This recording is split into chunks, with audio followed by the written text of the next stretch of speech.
Hello hi नमस्कार, मैं हूं अनोखा अंकित और एक और ब्रांड न्यू पॉडकास्ट एपिसोड में आपका स्वागत है आपके अपने यूट्यूब चैनल ओए क्रिकेट पर। यहां चर्चा होती है सिर्फ और सिर्फ क्रिकेट की। क्रिकेट के फैक्ट्स होते हैं, एनालिसिस होते हैं और मेरे ओपिनियंस होते हैं। लेकिन अगर ऊपर वाले ने चाहा और आपका प्यार मिला तो यहाँ पर इंटरव्यूज भी होंगे और भी बहुत कुछ होगा। और अगर आपके पास नॉलेज है क्रिकेट की बेहतरीन वाली तो कमेंट बॉक्स पे लिख दीजिए ना, हम आपसे कनेक्ट करेंगे और आपको मौका देंगे इस पॉडकास्ट में आने का। तो आज के एपिसोड में आपको मिलने वाला है India versus Sri Lanka ODI series के फैक्ट्स। लेकिन आप लोगों के लिए अंत में सरप्राइज है, और सरप्राइज ये है कि इस हफ्ते क्रिकेट की दुनिया में जो कुछ घटा उस पर भी हम नजर डालेंगे, लेकिन इंडिया श्रीलंका के फैक्ट्स के बाद यानी कि अंत में। तो आपका ज्यादा टाइम वेस्ट नहीं करते हैं, सीधे आज के एपिसोड पर चलते हैं। के शो में आपको मिलेगा क्या? आज के शो में आपको मिलेगा इंडिया वर्सेस श्रीलंका के ओडीआई सीरीज के फैक्ट्स, क्योंकि T20 के हम ऑलरेडी कवर कर चुके हैं। तो उसके लिए आपको मेहनत करनी पड़ेगी। वो क्या कहाँ मेहनत होगी वो आपको मैं शो के एंड में बताऊंगा। शो की शुरुआत करते हैं एक दुखद खबर से। यूं तो ये खबर मुझे पिछले हफ्ते दे देनी चाहिए थी, बट ऑल्दो स्किप हो गई। 1983 के लेजेंड अंशुमन गायकवाड़ अब हमारे बीच नहीं है। ब्लड कैंसर से वो जूझ रहे थे। किंग्स कॉलेज जो लंदन में है वहाँ से उनका ट्रीटमेंट हो रहा था। कपिल देव की अपील पर बीसीसीआई ने भी फंड जारी किया था, जहाँ तक मुझे याद है 1 करोड़ रुपया दिया था। एंड इसके अलावा 1983 के कई सारे मेंबर्स ने भी अपनी तरफ से भी मदद की थी, लेकिन हम उनको बचा नहीं पाए और वो ब्लड कैंसर की बीमारी से उनकी मृत्यु हो गई, उनका देहांत हो गया, स्वर्गवास हो गया। वो हमारे बीच नहीं है। बहुत ज़्यादा तो नहीं मुझे उनके बारे में पता है, लेकिन मुझे इतना ज़रूर पता है 40 टेस्ट और 15 ओडीआई उन्होंने अंतर्राष्ट्रीय क्रिकेट में इंडिया को रिप्रेजेंट किया। अपने 22 साल के पूरे करियर में उन्होंने 205 first class cricket test match खेले। एंड इसके अलावा वो भारतीय टीम के कोच भी रहे। उन्होंने उनके बात करें तो चैंपियंस ट्रॉफी जो हुई थी 2000 में उसमें उपविजेता रहे थे उन्हीं के कोचिंग स्टिंट में।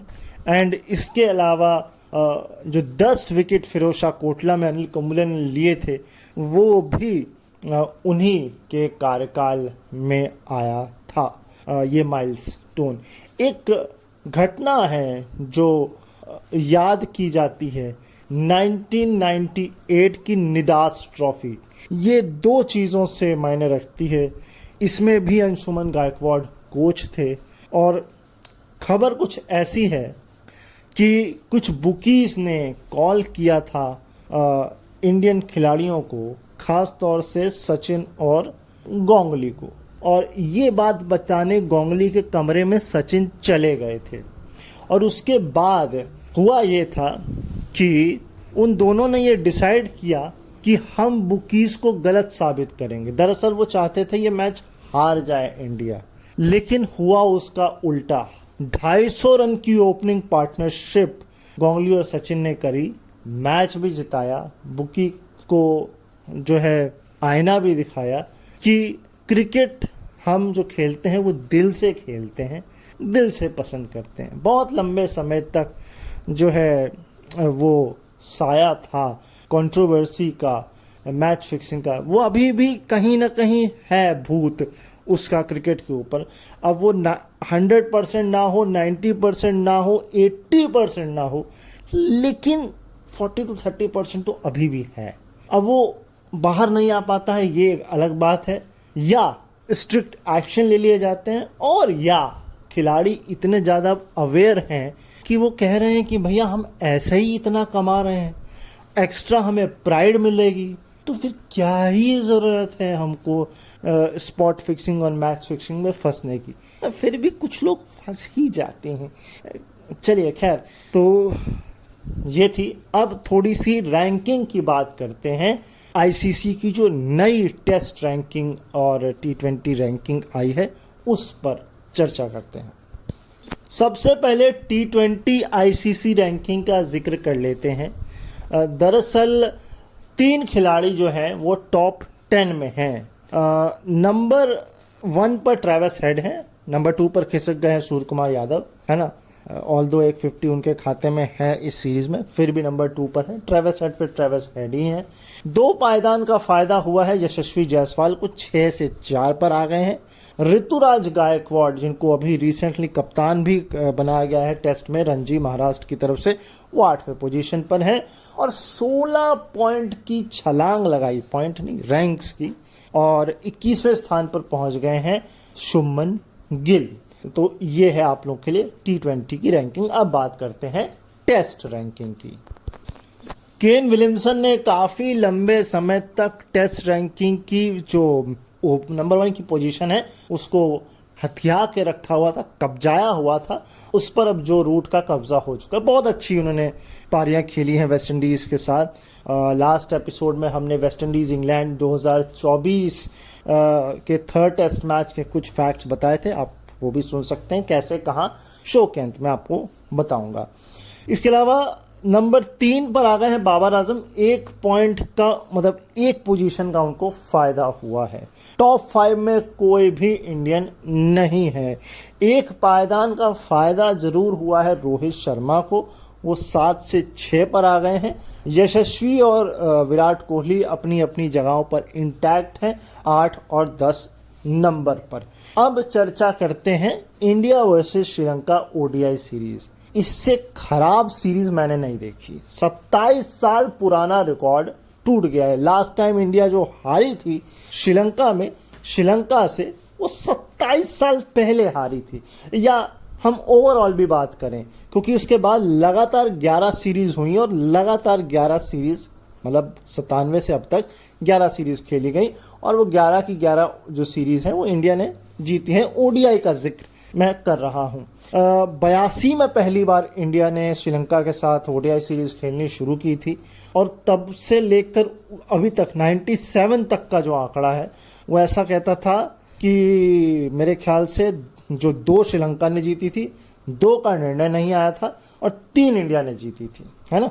वो 7 सीरीज वहाँ पर खेली गई थी। सो उसके बाद 97 से 2011 तक जो है वो आपके सामने कहानी है। मुझे प्रॉब्लम नहीं समझ में आई, कॉम्बिनेशन फिट नहीं बैठा कि मतलब कॉम्बिनेशन फिट मतलब गंभीर और रोहित शर्मा, क्या कॉम्बिनेशन ठीक नहीं बिठा पाए या केवल रोहित शर्मा टीम नहीं सही बिठा पाए। मुझे तो ऐसा लग रहा है कि कुछ ज़्यादा ही हल्के में ले लिया हमने श्रीलंका को, कि हम श्रीलंका को श्रीलंका के घर में हरा सकते हैं। ये थोड़ा मुश्किल काम है श्रीलंका को श्रीलंका के घर में हराना। हाँ, ऑल्दो उनके साथ प्रॉब्लम्स बहुत हैं, उनका जो पेस अटैक है बिल्कुल ही गायब है, सब कुछ इंजर्ड है उनका और वो पूरी तरह से स्पिन पर रिलायड थे। 5 स्पिनर्स वो खिला रहे थे और वो 5 के 5 स्पिनर आपको परेशान कर रहे थे। स्पिनिंग ट्रैक था। चलिए 2 में तो हम 200 भी पहुंचे, 1 में तो हमने मैच टाई भी कराया, लेकिन तीसरा वनडे 110 रन से हार गए। 138 पर पूरी टीम खत्म। भाई जिस टीम में श्रेयस अय्यर हो, विराट कोहली हो, है ना, उसके बावजूद भी आप न जीत पाए तो कमाल है। खैर, एक अच्छी बात यह हुई है कि एक रिकॉर्ड था प्रेमदासा स्टेडियम में कि 3 खिलाड़ी हैं जिनके 4 शतक हैं उस ग्राउंड पे। सनथ जयसूर्या, सचिन तेंदुलकर और एक और खिलाड़ी थे, है ना, उनका नाम मुझे नहीं याद आ रहा है ऑल्दो, लेकिन विराट कोहली, हाँ तीसरे वही थे, मैं तो 4 समझ रहा था। खैर, विराट कोहली, सनथ जयसूर्या, सचिन और सनथ जयसूर्या अब नहीं खेलते हैं। विराट कोहली के पास मौका भी था, उनको 14,000 रन भी पूरे उनके हो जाते, लेकिन न ग्राउंड पर शतक लगा, न 14,000 रन कंप्लीट हुए और ना ही बल्लेबाजी उनसे ढंग से हुई। इवन 50 भी नहीं उनसे बल्ले से निकली। अब देखिए अगला दौरा कब होता है श्रीलंका का, ये अपने आप में सवाल है। तब तक विराट कोहली खेलेंगे कि नहीं, ये भी अपने आप में एक सवाल है। तो मुझे ऐसा लगता है कि ये जो रिकॉर्ड है ये 4 का भी लंबे समय तक रहेगा। और ये उस दौर की बात हो रही है जब इतना T20 भी नहीं होता था, वनडे को वनडे की तरह खेला जाता था। खैर अभी भी वनडे को वनडे की तरह ही खेला जाता है, लेकिन वो समय स्कोर भी इतने नहीं बनते थे। आज के समय में स्कोर भी 300 प्लस भी बन सकता है, लेकिन आप देखिए इस पूरी सीरीज में 250 स्कोर बामुश्किल पहुंचा है। तो कितनी स्पिन पिच है। तीसरे वाले ओडीआई में तो कहानी ये थी कि एक समय पर एक ही विकेट था श्रीलंका का, उसके बाद वो धराशायी हो गए, वरना तो स्कोर 280-90 के आसपास होता, ये हार और बुरी हो सकती थी। खैर बच गए। सबसे ज़्यादा लोगों को गुस्सा जो आ रही है वो शिवम दुबे से आ रही है। मुझे पता नहीं क्यों फीलिंग आ रही है कि लोगों को शिवम दुबे से, वो ऐसा लग रहा है उसकी जगह रिंकू सिंह को खिला लेते आप। मैं कहता हूँ हार्दिक पांड्या ही खिला लेते आप। तो वो एक तो वो अपनी पोजीशन यूटिलाइज नहीं कर पा रहे हैं, दूसरा कप्तान उनको यूटिलाइज सही से कर नहीं पा रहे हैं। वो एवं ही उनको धक्के से खिलाया जा रहा है। उनको कहो भैया डोमेस्टिक क्रिकेट में आप थोड़ा बढ़िया करके आए, उसके बाद वापस अपनी जगह यहाँ पाएँ, है ना, क्योंकि उनका जो फर्स्ट क्लास भी है वो बहुत ज़्यादा नहीं है। अगर मैं ए लिस्ट की बात करूं वनडे की, है ना, वहाँ पर 1 सेंचुरी और 2 हाफ सेंचुरी, 1 सेंचुरी है उनकी। वहाँ पर भी मैंने शायद लास्ट एपिसोड में आपको बताया भी था ये आंकड़ा। तो कहीं ना कहीं एक वीक पॉइंट है। दूसरा वीक पॉइंट मुझको नहीं नज़र आ रहा, क्योंकि देखिए सिराज हैं, मगर सिराज के साथ एक रिकॉर्ड है ना। वो रिकॉर्ड ये है कि पहले 10 ओवर में 24 विकेट वो ले चुके हैं। साल 23 से 24 की बात हो रही है, या साल 23 की बात करें, क्योंकि 24 में तो हम अब मैच खेला है वनडे। बस प्रॉब्लम ये है कि वो हम स्पिन ही नहीं खेल पा रहे, जबकि स्पिन ही हमारी सबसे ज़्यादा स्ट्रेंथ है और हम स्पिन ही नहीं खेल पा रहे। ये तो वही बात हो गई कि हम ऑस्ट्रेलिया में जाएं और फास्ट बॉलिंग खेलने लग जाएं, जबकि वहाँ हमको फास्ट में दिक्कत होती है। सो ये मसला मेरे समझ से थोड़ा परे है। खैर ऑल दो श्रीलंका को बधाई, अच्छा क्रिकेट आपने खेला। इसमें एक सरप्राइजिंग फैक्ट और ये है, श्रीलंका जो इतनी जल्दी बॉलिंग कराते नहीं है, कप्तान बनाए गए हैं, उन्होंने भी हाथ आजमा लिया, उन्होंने तक ने विकेट ले लिया। खैर इसी सरप्राइज पैकेज में रियान पराग भी हैं, उन्होंने भी जो है हाथ आजमा लिए और विकेट भी ले लिया। उनका डोमेस्टिक देखना पड़ेगा कि वो बॉलिंग कराते हैं कि नहीं कराते हैं। मुझे जहाँ तक याद है वो इतनी जल्दी बॉलिंग कराते नहीं हैं, है ना। मैंने 2 रणजीज आपको बताए हैं, अगर आप बहुत ध्यान से शो सुनते हैं तो मैंने आपको 2 पूरे रणजी, नहीं तो 1.5 या 1 तो मान के चाहिए, आपको पूरा रणजी बताया है मैंने, है ना। इतना तो मैं क्लेम कर सकता हूँ। खैर तो ये है। इसके अलावा काउंटी चैंपियनशिप की जिक्र करने के बाद वापस फैक्ट पर आते हैं। तो ऑल्दो 1-2 इनिंग अच्छी ना खेलने के बाद 2 अच्छी इनिंग जो है वो जो है पृथ्वी शॉ ने जरूर खेली हैं। वो जो 80 का बैरियर नहीं क्रॉस कर पा रहे हैं, वो 79 पर अटक जा रहे हैं। सेंचुरी तो जब आएगी तब आएगी, लेकिन वो 79 अटक से गए हैं वहाँ पर। पता नहीं उनको प्यार आ गया 79 से। 2 इनिंग में देख चुका हूँ वो 70s में ही रुक जा रहे हैं, आउट हो जा रहे हैं। और यही कहानी अजिंक्य रहाणे के साथ भी थी। एक तो इनिंग अच्छी आई उनकी, मेरे ख्याल से एक दूसरी भी 70s की आई है, लेकिन बीच में उनका सिंगल डबल डिजिट का भी मामला रहा है। तो ठीक है, ओवरऑल ठीक परफॉर्मेंसेस हो रही हैं वहाँ पर। इंग्लैंड वहाँ तो भैया द 100 भी चल रहा है, वनडे डोमेस्टिक कप भी चल रहा है। अब धीरे से उनका वापस काउंटी चैंपियनशिप और T20 ब्लास्ट शुरू हो जाएगा, क्योंकि 100 तो ख़त्म होने की कगार पे है। सो ये सारी चीज़ें वहाँ पे चल रही हैं। इसके अलावा ऑल दो खबरें तो और भी हैं, लेकिन पहले आपको फैक्ट्स बता देते हैं इंडिया श्रीलंका ODI के और क्या क्या हैं। भाई 38 वनडे प्रेमदासा स्टेडियम में इस सीरीज से पहले खेले जा चुके थे। 18-16 का रेशियो था, 16 श्रीलंका के खाते में था, 18 इंडिया के पास था। 3 का निर्णय नहीं हुआ था। अब 3 का वो 4 हो गया, 38 का तो वो 41 हो गया, 16 का वो 18 हो गया। तो भाई 18-18 बराबर हो गया, क्योंकि हम मैच ही नहीं जीत पाए। तो जो हम अपर हैंड था वो अपर हैंड हमने यहाँ पर गवा दिया है। प्रेमदासा की बात हो रही है। इसके अलावा इंडिया ने अब तक इस सीरीज से पहले टोटल 1055 मैचेस खेल लिए थे वनडे में, पूरा ओवरऑल 1055, और उसमें से 5,000 नहीं यार, 559 इंडिया के खाते में जीत थी। वो जीत वहीं की वहीं है, वो इधर से उधर नहीं खिसकी भाई। इवन सीरीज में मौका था श्रीलंका के खिलाफ 100 जीत पूरी करने का, 100 विंस। और ये मैं आपको बता दूं, लगभग इंडिया और श्रीलंका के बीच 180 वनडे मैच हो चुके हैं टोटल, उसमें से 100वीं जीत के कगार पे था। अब अगली सीरीज में मौका मिलेगा फिर से, या अगले किसी वनडे मैच में जो न्यूट्रल बेसिस में खेला जाएगा वहां मिलेगा। तो कुल मिलाकर के वो 99 पे इंटैक्ट है। एंड 918 मैचेस खेले हैं श्रीलंका ने वनडे में, टोटल की बात हो रही है। तो हम उनसे तकरीबन 100 मैच तो ऊपर ही खेले हैं हमने। इसके अलावा वेलालेज बोले या वेलालगे बोले, क्योंकि मैंने दोनों सुन लिए भाई। अब 986 नंबर ये 50 है एज ए श्रीलंकन प्लेयर, मतलब 918 मैच में ये 986वीं 50 है। सो कुछ कम नहीं नजर आ रही है, मतलब इतने मैचेस हो गए, 986 वैसे ठीक ही है। चलिए, मैंने सिराज का आपको फैक्ट बता ही दिया है कि पहले 10 ओवर में 24 विकेट वो साल 2023 में सिराज निकाल चुके हैं। तो आगे फैक्ट पर चलते हैं। थोड़ा अगर मैं वनडे मैच जो पहला वाला खेला गया था उसको एक्सपेंड कर दूं आपके लिए, तो 180 में 182 गेंदें डॉट खेली थी श्रीलंका ने। सोचिए, 50 ओवर के मैच में 30 ओवर तो आपने डॉट ही खेल दिए, तो ये जो 200 रन आपने बनाए ये 20 ओवर बना दिए, मतलब आप वनडे में T20 खेल रहे हैं। कमाल ही है भाई। उसमें भी 100 रन जो थे, लगभग 100 के आसपास जो रन थे वो चौके और छक्के से आपने बनाए थे। अगर मैं आपके प्रोग्रेशन की बात करूं 50/50, तो बहुत स्लो खेला है इस मैच को। वो आराम से जीत सकता था, वो पता नहीं आखिरी 1 रन था, 14 गेंदें थी, मतलब काहे की जल्दी थी भैया। कौन सी वेब सीरीज देखनी थी नेटफ्लिक्स में, मुझे ये समझ नहीं आया भाई।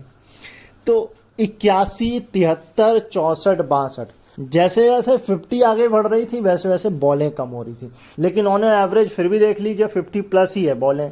मतलब लगभग 9 ओवर में आप 50, मतलब 6 के आसपास, 5-6 के आसपास से रन रेट से वो खेल रहे थे।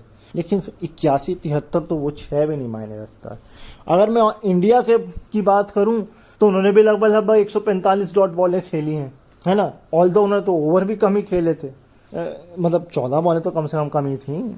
तो बॉलों के मामले में, डॉट के मामले में तो इंडिया फिर भी ठीक था, बट भी नहीं बने भाई।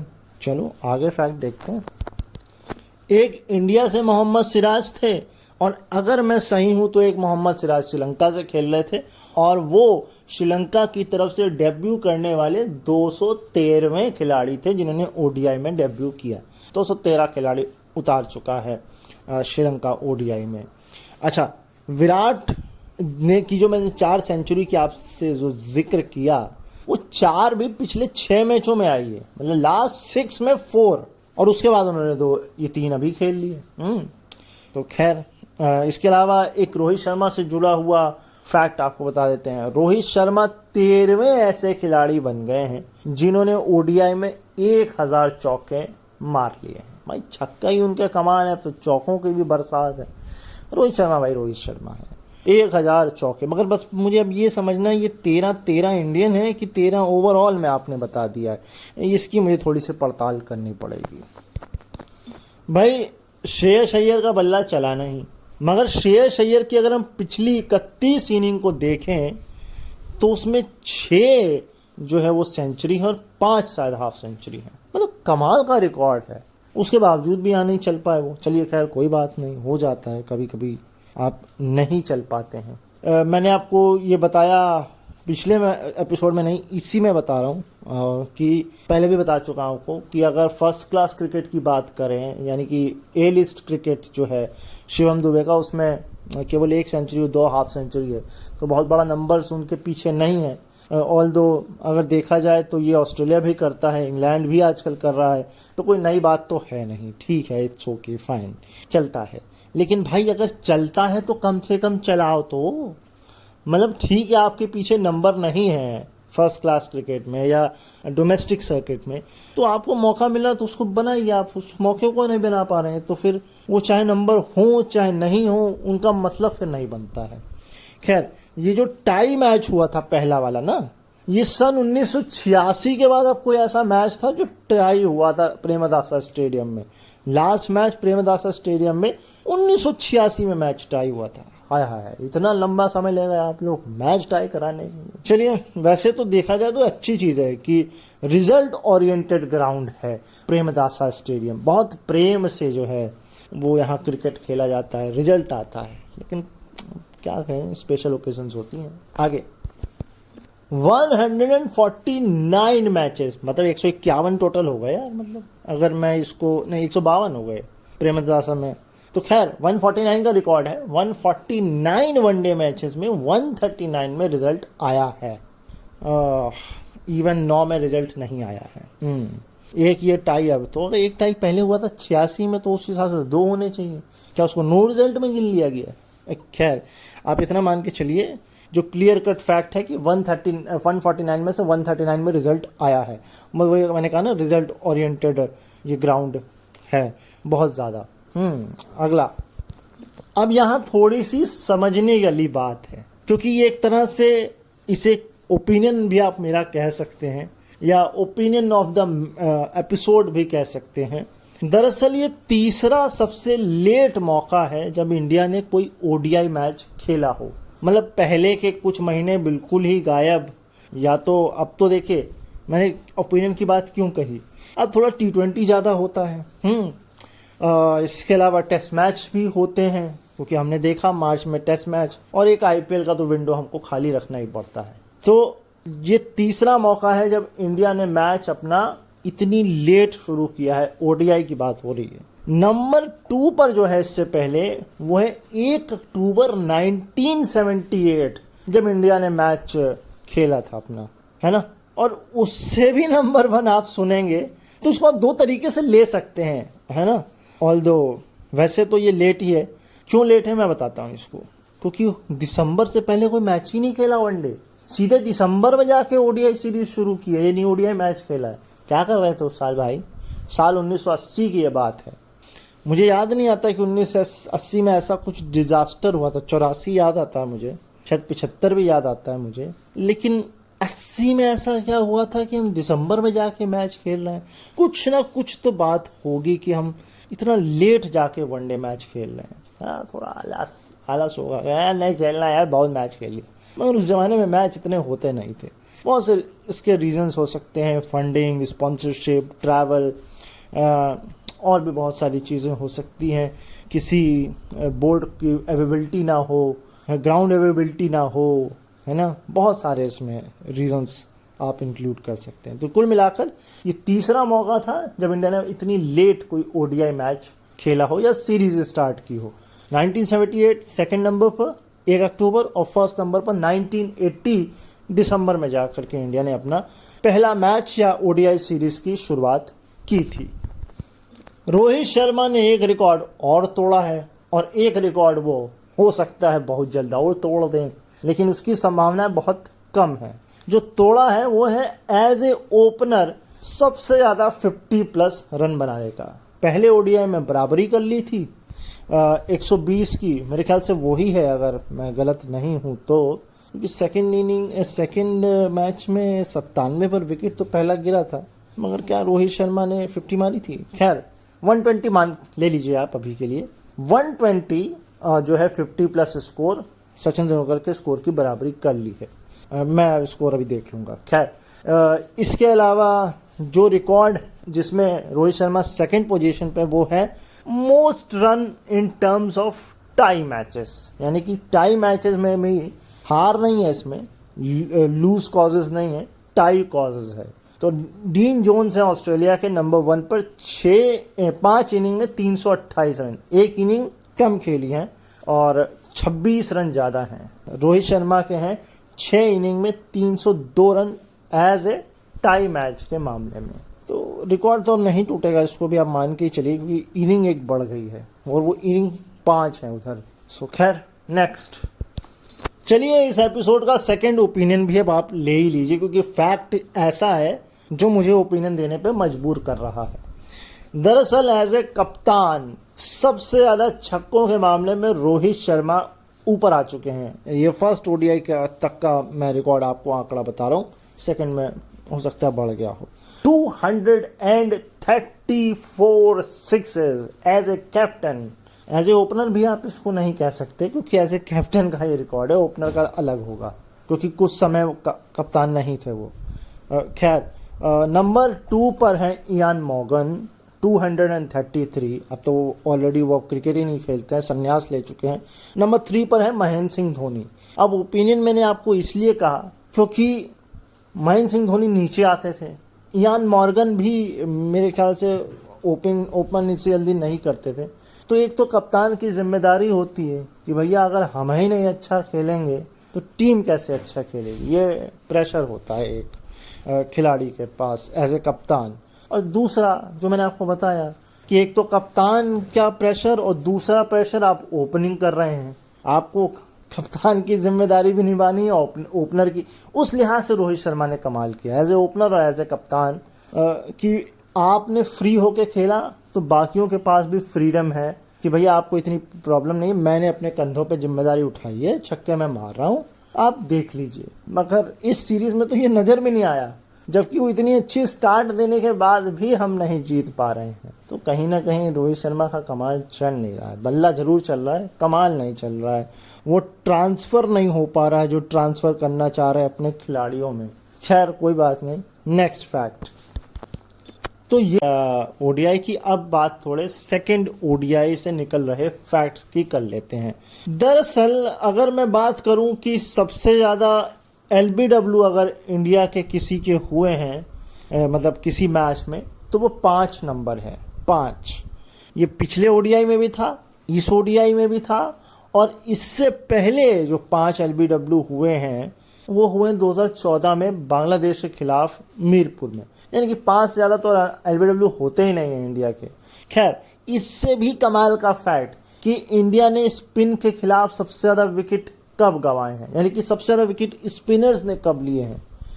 तो आप हैरान हो जाएंगे कि 4 बार ये कारनामा हुआ है और चारों बार प्रेमदासा स्टेडियम है और चारों बार श्रीलंका है। मतलब हमने कोई सबक ही नहीं लिया मतलब। और या फिर श्रीलंका को कोई माता वाता चढ़ जाती है क्या स्पिनर्स को प्रेमदासा स्टेडियम में कि मतलब दे विकेट ले लियो, इंडिया के ही ले लियो है। 10 है 2023 में और उसके बाद 9 जो है 97 में था और 9 तो अब जाकर फिर से जो है मतलब एक चीज़ यहाँ पे क्लियर हो गई है। सन 97 में 9 विकेट स्पिनर्स ने लिए, मैच जीता। अब जाके यानी कि 9 जब तक विकेट स्पिनर्स नहीं लेंगे तब तक मैच नहीं हम जीतेंगे।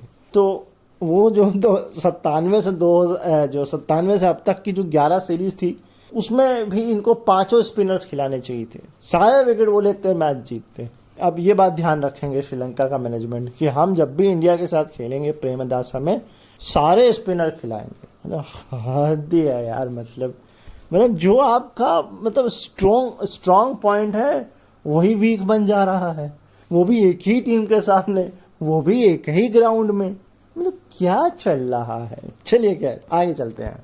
अच्छा, ये जो दोनों रिकॉर्ड मैंने बताए ये केवल इंडिया के खिलाफ हैं, इसलिए इसमें दूसरे नंबर्स नहीं हैं, ठीक है। थोड़ा मजाक डाउन करते हैं। खैर, अगला रिकॉर्ड जो है 250 से कम किन टीमों ने डिफेंड किया है इंडिया के खिलाफ ओडीआई में 2011 से। ऊपर का आंकड़ा भी जो था वो ओडीआई का ही था। तो since 2011 defended under 250 against India. तो नीचे से शुरुआत करूं कि ऊपर से शुरुआत करूं? चलिए नीचे से करते हैं। लॉर्ड्स 2022 में इंग्लैंड के खिलाफ 247 जो उन्होंने डिफेंड कर लिया बड़े आराम से इंग्लैंड ने। 243 2016 दिल्ली में न्यूजीलैंड ने डिफेंड कर लिया। 241 ये सेकंड ओडीआई था। 240 ये बड़ा ही दुखदाई मैच था, अगर आपको बहुत अच्छे से याद होगा, मैनचेस्टर में 2019 में न्यूजीलैंड के खिलाफ 240 रन। मेरे ख्याल से ये वही मैच है ना जिसमें महेंद्र सिंह धोनी रन आउट हो गए थे या स्टंप हो गए थे, दोनों में से कोई एक चीज़ हुई थी। खैर, सबसे ऊपर जो है वो है 2017 में वेस्ट इंडीज के खिलाफ 190 नॉर्थ साउंड, ये सुनने में ही बिल्कुल अजीब साउंड कर रहा है कि हम 190 नहीं बना पाए वेस्ट इंडीज के खिलाफ, वो भी साल 2017। कमाल है भाई, मतलब हम बी टीम लेके चले गए थे क्या वेस्ट इंडीज? क्या वेस्ट इंडीज ने अपनी बी की भी B+ या C टीम खिला दी थी वहां पर? मतलब ये मैं थोड़ा हैरान हूँ। खैर ज़्यादा जो है वो डिस्क्रिमिनेशन नहीं करना चाहिए, और मैं बहुत ज़्यादा वो भी नहीं कहूँगा। अच्छी बात है आप मैच जीते हैं, बहुत अच्छी बात है, हम तो चाहते हैं वेस्ट इंडीज़ का क्रिकेट ऊपर उठे। खैर आगे चलते हैं। तो जो मैंने आपको बताया था 120, तो रोहित शर्मा ने यहाँ पर भी 50 कर ली है, तो वो 120 से 121 हो गए हैं, 121 हो गए हैं, मतलब सचिन तेंदुलकर का रिकॉर्ड टूट गया है, नंबर 1 पर आ गए हैं वो एज ए ओपनर इंडिया की तरफ से सबसे ज़्यादा 50+ स्कोर करने के मामले में। और सिक्सेस भी अब उनके 4 इस मैच में लगे थे, तो 234 + 238 है ना, ये हो गया है। और ये जो 11 कंसेक्यूटिव विन्स थी, सीरीज विन जिसमें मिनिमम 2 मैचेस थे, ये श्रीलंका का आंकड़ा है। लास्ट टाइम जो हारे थे दिसंबर 1997 में हारे थे श्रीलंका में, तो इसमें कोई और नहीं है कि न्यूट्रल प्लेसेस, और मतलब न्यूट्रल प्लेसेस में तो क्या ही सीरीज होंगी। इंडिया का इसमें आंकड़ा नहीं है, यह आंकड़ा केवल और केवल श्रीलंका का है।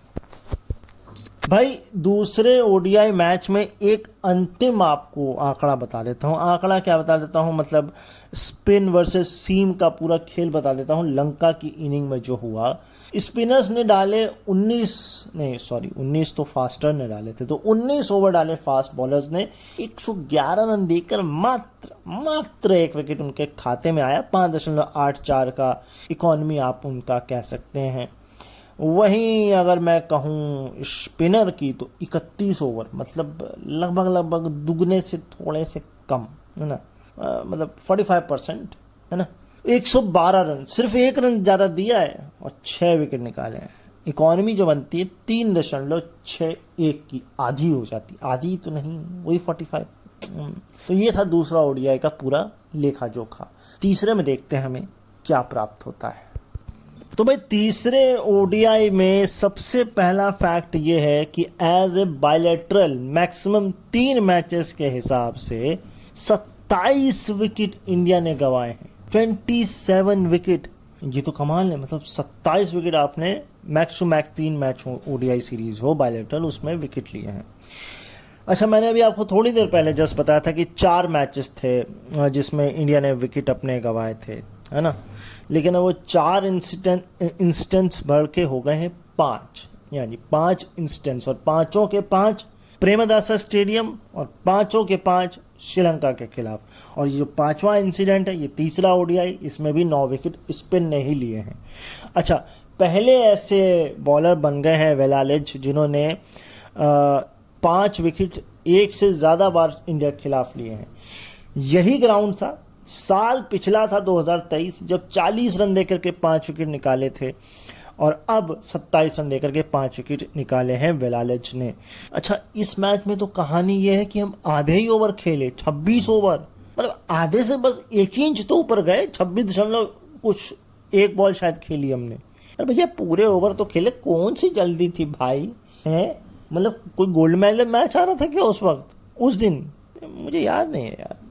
खैर, इसके अलावा अगर मैं आपसे बात करूं विराट कोहली की एवरेज की, तो इस सीरीज में उनका एवरेज रहा है 19.33, और ये उनका सबसे लोएस्ट है श्रीलंका के खिलाफ, जो उन्होंने 7 बायलैटरल सीरीज खेली हैं, या 7 सीरीज जो उन्होंने खेली हैं श्रीलंका के खिलाफ। इससे पिछला जो इंस्टेंस था इन्हीं के खिलाफ, वो था उनकी डेब्यू सीरीज, जब उन्होंने 2008 में खेली थी, जब 31.80 की एवरेज रही थी, और ये बिलो 60 की बात हो रही है, बिलो 60, यानी एटलीस्ट 60 तो वो बनाते ही थे। खैर, छक्कों के मामले में सबसे ऊपर जो छक्के हैं वो है शाहिद अफरीदी के 351। आए मुझे जब भी शाहिद अफरीदी याद आते हैं, एक तो उनके लंबे बाल याद आ जाते हैं, और दूसरा उनकी कानपुर में जो खेली गई इनिंग थी, कमाल ही थी। 331 के साथ अब ऊपर आ चुके हैं रोहित शर्मा, और उन्होंने क्रिस गेल के छक्कों की बराबरी किया। अब बराबर तो हो गए, हम आगे भी हो जाएंगे। एंड 290 के आसपास जो है, 270 है शायद, हाँ सनत जयसूर्या 270 290 के आसपास, 270 है शायद, मैं भी कंफर्म कर देता हूँ। इसके नीचे है महेंद्र सिंह धोनी 228, और 220 बता रहा है इयान मॉर्गन। एक जगह बता रहा है 233 और एक जगह बता रहा है 220। तो ये क्या मतलब, ये तो या तो कम होने चाहिए और या ज़्यादा होने चाहिए। ज़्यादा तो नहीं हो सकते क्योंकि आते के साथ तो कप्तानी नहीं मिल जाएगी, तो ये ज़्यादा होने चाहिए, ये कम कैसे हैं? ये फैक्ट थोड़ा सा मिसलीडिंग है, हल्का सा इधर उधर है। और या फिर हो सकता है एज ए कप्तान जो वो 234 बता रहे हैं उसमें T20 भी इंक्लूडेड हो, लेकिन अगर T20 भी इंक्लूडेड है तो फिर नंबर ये ज़्यादा हो सकता, तो भी ज़्यादा होने चाहिए, है ना। तो इयान मॉर्गन को छोड़ देते हैं। बाकी आप धोनी 228, 270 सनत जयसूर्या, 331 गेल एंड रोहित शर्मा, 351 शाहिद अफरीदी, ये ले लीजिए आप। चलिए, ओपिनियन ऑफ द एपिसोड की एक बार फिर से बारी है, क्योंकि जो मैंने बात आपको शुरुआत में कही थी उसको थोड़ा सा आंकड़ों से समझने की कोशिश करते हैं। इस वाले मैच में फास्ट बॉलर से सिर्फ 13 ओवर इंडिया ने फिकवाए। इकॉनमी जो उन्होंने दी 6.69 की थी, 87 रन दिए और 1 विकेट निकाला। तो कहीं ना कहीं पिछले मैच में भी 1 ही विकेट निकाला था, इसमें भी 1 ही विकेट निकाला। या तो कॉशियस होकर श्रीलंका खेल रही है, या मदद नहीं मिल रही है, और या फिर इंडियन बॉलर कमाल कर ही नहीं कर पा रहे हैं, फास्ट बॉलर। अब ये तो कमाल नहीं कर पा रहे, ये कहना मुश्किल है, क्योंकि इसका पता मुझे ऐसा लगता है ऑस्ट्रेलिया जाके लगेगा, है ना। ऑल्दो वो टेस्ट सीरीज होगी, लेकिन वो जाके पता चलेगा। खैर, अगर मैं स्पिनर्स की बात करूं तो 37 ओवर्स कराए हैं स्पिनर्स से, 4.32 की इकॉनमी और 160 रन देकर के 6 विकेट जो है वो आपने निकाले हैं। ठीक है, मतलब 5 से कम का ही है इकॉनमी अगर देखा जाए। एक स्टैट है अब आपके लिए कि इंडिया ने सबसे ज़्यादा स्पिनर्स से कब ओवर फिकवाए हैं। वनडे की कहानी है ये, मैं आपको बता रहा हूँ। तो भाई ये स्टैट में मैं नीचे से शुरू कर रहा हूँ। बराबरी करी है 37, क्योंकि इससे पहले जो सबसे कम स्पिनर्स से ओवर जो कराए थे वो 37 ही थे। ये वाले मैच में 37 हो गया। इससे पहले जो 37 का इंसिडेंट है वो कोची है 2000 साउथ अफ्रीका के खिलाफ। फिर 39 ओवर आपने फेंके हैं ग्वालियर 1998 में कीनिया के खिलाफ। यार, कीनिया इंडिया खेलने आई थी क्या? अच्छा, ग्वालियर में तो आप मैच ही नहीं कराते आप, ग्राउंड का क्या हुआ? अच्छा, कीनिया का खुद का ये था पता नहीं है ना। ऑल्दो उन्होंने बहुत अच्छा क्रिकेट खेला है, इतना अच्छा भी नहीं खेला लेकिन खेला है, लेकिन अब तो वो क्रिकेट के ग्लोब से ही गायब हो गई है। वापस हम चाहेंगे कि केन्या उभरे, मगर वो देखना पड़ेगा कि वहाँ डेवलपमेंट क्या हो रहा है, ग्रास रूट लेवल पर कितना काम हो रहा है। क्योंकि अगर देखा जाए तो काफ़ी नई टीमें आई हैं, लेकिन कई नई टीमों के चक्कर में पुरानियों का बेड़ा गर्क हो जाता है। खैर, सबसे ऊपर जो है वो है इंदौर 2011 वेस्ट इंडीज के खिलाफ 41.2 ओवर। अब भैया, मतलब ये वेस्ट इंडीज से कहाँ आ जाती है हर जगह? 2000 के बाद से तो उनका डिक्लाइन है। चलिए 2000 भी नहीं, अगर मैं कहूँ 2007 के बाद से डिक्लाइन है, तो ये वेस्ट इंडीज आ कहाँ से जाती है? यहाँ भी आंकड़ा वेस्ट इंडीज। अब या तो वो स्पिनर ही नहीं खेल पाते हैं, या हमारे पास फास्ट बॉलर नहीं थे, या इंदौर की पिच, जहाँ तक मुझे याद है इंदौर की पिच इतनी भी स्पिन फ्रेंडली नहीं है, और वो भी ओडीआई में। तो खैर, कुल मिलाकर ये आपके लिए स्टैट थे ओडीआई सीरीज से, तीसरी ओडीआई सीरीज से। अब आपको कुछ और खबरों की तरफ लेकर चलते हैं। थोड़ा सा एक फैक्ट आप लोगों के लिए, द 100 का मैं आपको लेके आया हूँ। ऑल्दो मैं पूरा टूर्नामेंट नहीं फॉलो कर पा रहा हूँ, बीच बीच में मैच फॉलो करता हूँ क्योंकि ओलंपिक्स भी है और आपका इंडिया की श्रीलंका की साथ ये सीरीज थी। अब तो थोड़ा ब्रेक है क्योंकि अब हमको जो सीरीज़ मिलेगी वो जहाँ तक सितंबर में मिलेगी, मुझे ख्याल से सितंबर में बांग्लादेश की है, अक्टूबर में शायद न्यूजीलैंड के। तो अब 2 ही होम सीरीज़ बची हैं, उसके बाद इंडिया ऑस्ट्रेलिया जाएगी खेलने। खैर, तो द 100 में फैक्ट्स ऐसा है कि एमी जोन्स जो विकेट कीपर हैं, जो इंग्लैंड से भी खेलती हैं, उन्होंने 6 कैचेस पकड़े हैं और ये मेंस और वुमेन्स द 100 में सबसे ज़्यादा है। यानी 6 किसी ने भी नहीं पकड़े, मेंस और वुमेन्स की बात। अब सदर्न ब्रेव्स की अगर मैं बात करूं, जिनके साथ ये मैच हो रहा था, स्मृति मंदाना पहुंच गई हैं वहाँ, उन्होंने मैच भी खेला, ज़्यादा रन ऑल्दो नहीं बने, 15 कुछ रन बनाए उन्होंने पहले मैच में अपने। सदर्न ब्रेव्स का जो पिछला सीज़न था वो बहुत बढ़िया था, 8 में से 7 मैच उन्होंने जीते थे, मगर इस बार पता नहीं क्या हो गया, कौन सी भांग खा ली उन्होंने, 4 मैच खेले, चारों के चारों हार गए वो। ये जैसे पिछली बार का अगर मैं बात करूं आपकी फिनिक्स की, तो उनका कोई वही हाल था, ये इस बार सदर्न ब्रेव्स का ये हाल लग रहा है। खैर, लौट कर आते हैं थोड़ा विदेशी से अपने देश पर। इंडिया वर्सेस श्रीलंका से फैक्ट्स और हैं, या यूं कहें इंडिया से फैक्ट्स और हैं।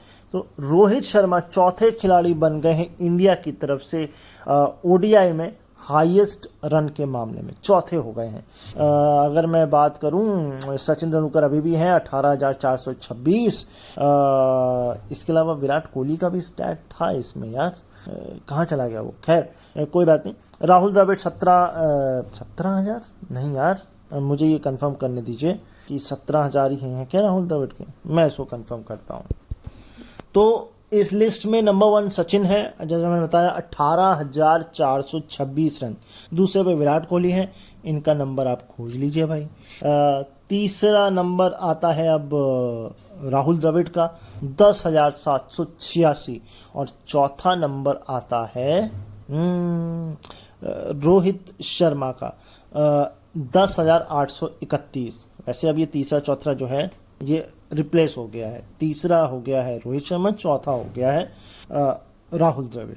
अच्छा, इसके अलावा मैं आपको बता ही चुका हूँ, सन 97 के बाद अब लास्ट सीरीज जो है इंडिया ने श्रीलंका में जीती, हारी थी, एंड 6 से ज़्यादा इंडिया के खिलाफ विकेट लेने के मामले में वंडर से जिनको डेब्यू कराया इस मैच में, ऑल्दो मेरे ख्याल से 34 साल के हैं वो, जिनको डेब्यू कराया है इंडिया के खिलाफ, उन्होंने 5 विकेट लिए हैं, और वो 5वें बॉलर, मतलब 6 विकेट लिए हैं, और 6 या 6 से ज़्यादा विकेट लेने वाले 5वें बॉलर हैं। अजंता मेंडिस कौन भूल सकता है, एंजेलो मैथ्यूज, मैं सरप्राइज हूँ, अखिला धनंजय, मैं सरप्राइज हूँ। तो 4 हो गए, 5वें द ग्रेट लेजेंड मथैया मुरलीधरन। लेकिन मैं सोच रहा हूँ ये कि इसमें चमिंडावास का नाम क्यों नहीं है, क्या चमिंडावास ने कभी 6 या 6 से ज़्यादा विकेट नहीं निकाले? और तो मुश्किल है, क्योंकि 2 चीज़ें हैं, फास्ट बॉलर ये तभी हो पाता है जब पिच बहुत ज़्यादा फास्ट ड्रिवन हो, मतलब फास्ट बॉलिंग ड्रिवन, और दूसरा उस ज़माने में हम फास्ट कॉन्शियस होके खेलते थे, क्योंकि हम लोग को वो दर्द पता है, मैकग्राथ, ब्रेडली, गिलिस्पी, मगर ये बात ओडीआई की हो रही है। खैर, मैं आपको आगे ले चलता हूँ। मुथैया मुरलीधरन ने 2000 सन में 34 रन दे के 7 विकेट निकाले थे, और ये अब तक का हाईएस्ट है, इसको कोई तोड़ नहीं पाया है। मुरलीधरन फिर मुरलीधरन ही थे। अच्छा, इसके नीचे है 5 विकेट नहीं 6 विकेट शायद 13 रन दे करके, ये है अजंता मेंडिस का। ये मुझे याद है, ये शायद उनका पहला डेब्यू मैच था क्या, साल 2008-9 के आसपास की, नहीं साल 2007-8 तो नहीं, ये 5-6 या 6-7 के आसपास की बात है। रेडियो पे कमेंट्री आया करती थी, और ये मैच मैंने शायद सुना हुआ है, अगर मैं गलत नहीं हूँ तो। खैर, ये तो पूरे स्टैट हो गए, अब इससे ज़्यादा स्टैट बचे नहीं हैं। मैं आपको निदास ट्रॉफी का जो पूरा इंसिडेंट बता ही चुका हूँ जो हुआ था। अब मैं आपको 2 खबर बता के शो को एंड करता हूँ। पहला, आईसीसी ने 544 करोड़ रुपए अलॉट किए हैं चैंपियंस ट्रॉफी के लिए पाकिस्तान को। वो इसलिए किए हैं कि भैया आपको पता ही है इंडिया जाएगी नहीं, 90% श्योरिटी है, अब हाइब्रिड मॉडल पे कराना पड़ेगा, उसके लिए पैसा ज़्यादा लगेगा, इसलिए इतना पैसा अलॉट किया गया। काफ़ी पैसा है ये अलॉट जो किया गया है। लेकिन पाकिस्तान की अपनी दिक्कतें ख़त्म नहीं होती हैं, मतलब कुछ अच्छा करने भी जाओ तो वो पहले ही मना करते हैं, नहीं भाई हम नहीं अच्छा करेंगे। मतलब इसके पीछे कारण ये है कि उनको पता है हम तो अच्छा करना चाहते हैं, लेकिन सामने वाला अच्छा होने नहीं देगा। मैं बात वसीम अकरम की कर रहा हूँ। वसीम अकरम को ऑफर किया गया CEO पोस्ट PCB का, उन्होंने डिक्लाइन कर दिया। उन्होंने कहा भैया मेरे को नहीं पचड़े में पड़ना आपकी पॉलिटिक्स में है। अच्छा करो तो वाहवाही तुम ले जाओगे, बुरा करो तो हमारे ऊपर ही डंडा करोगे, और अगर अच्छा बुरा जो भी नहीं हुआ तो फिर अच्छा होगा नहीं, क्योंकि पॉलिटिक्स बहुत है, इतने सारे ग्रुप्स हैं, गुट्स हैं टीम में, है ना। तो ये एक मसला है। कुल मिला के ये बात है। बाकी पाकिस्तान वर्सेस बांग्लादेश की टेस्ट सीरीज और वनडे सीरीज है, 4 शायद वनडे हैं उसमें और 2 टेस्ट मैच की सीरीज है। पाकिस्तान खेलने बांग्लादेश जाएगी, टीम अनाउंस की जा चुकी है। सऊद शकील अगर मैं गलत नहीं हूँ तो शायद उनको वाइस कैप्टन, कोई शाहिन अफरीदी को वाइस कैप्टनसी दी थी पहले शायद वनडे में, वो भी शायद उनसे छीन ली गई है। छीन क्या ली गई है, उनको क्या दिया गया, आप अपना वर्कलोड पर थोड़ा ध्यान दें। मेरे ख्याल से 17 टेस्ट और 14 ODI कुछ खेलने हैं टीम को, अगले 2 साल का ये कैलेंडर ईयर है उनका। तो ये कहानी है, मसला है कि Shaheen Afridi vice captain one day के भी नहीं है, ऑल्दो उनके पास अब कोई भी पोजीशन नहीं है, चाहे वाइस कैप्टन, कैप्टनसी तो उनसे बहुत पहले ले ली, एक सीरीज के बाद ही ले ली गई। बाबर आजम ने कहा भैया हम बनेंगे वापस कप्तान। तो चलिए, ये था आज का एपिसोड, और आपको अब एक और सरप्राइज दे देता हूं। हमारा नेक्स्ट एपिसोड आएगा साउथ अफ्रीका जो T20 लीग होती है उसमें किन प्लेयर्स को रिटेन किया गया है। मोस्ट प्रोबेबली नेक्स्ट वीक ये एपिसोड हम डाल देंगे हमारे इस यूट्यूब चैनल पर, तो उसका इंतज़ार करिएगा। एंड मैं अपने बारे में थोड़ा सा जाते जाते बता देता हूँ, है ना। मैं एक प्राउड विजुअल इम्पेयर्ड पर्सन हूँ, copywriter, Hindi content writer, voice over artist and cricket का बहुत बड़ा दीवाना हूँ। आपको पसंद आ रहा है ये चैनल तो आप कैसे बता सकते हैं, लाइक करिए भाई। आपके लाइक नहीं आते हैं, देख के चले जाते हैं आप, सब्सक्राइब नहीं करते हैं आप, कर दीजिए, क्योंकि देखिए एल्गोरिदम ऐसा ही काम करता है, ऐसे ही हम आगे बढ़ेंगे। और अगर आपको ये शिकायत है कि इस चैनल पे तो वीडियो ही नहीं आती, केवल थंबनेल आता है, तो जैसा कि मैंने कहा मैं एक प्राउड विजुअल इम्पेयर्ड हूँ, तो हमारी कुछ लिमिटेशंस हैं। ये ग्राफिक जो आपके लिए डिज़ाइन करती हैं वो प्रिया डिज़ाइन करती हैं हमारी टीम से, और हम अगर चैनल बढ़ेगा तो फिर वीडियोस भी लाने की कोशिश करेंगे, लेकिन उसके लिए आपकी पहले सहयोग तो चाहिए, सहयोग तो दीजिए। मिलेंगे नेक्स्ट वीक आपसे क्रिकेट के इस यूट्यूब चैनल पर क्रिकेट की और चर्चा लेकर। तब तक मैं हमेशा जो कहता हूं इस बार भी रिपीट करूंगा, अपना ख्याल रखिए, मुझे अपने दिलों में याद रखिए। मिलते हैं नेक्स्ट वीक आपसे ओए क्रिकेट के इस यूट्यूब चैनल पर, तब तक के लिए नमस्कार।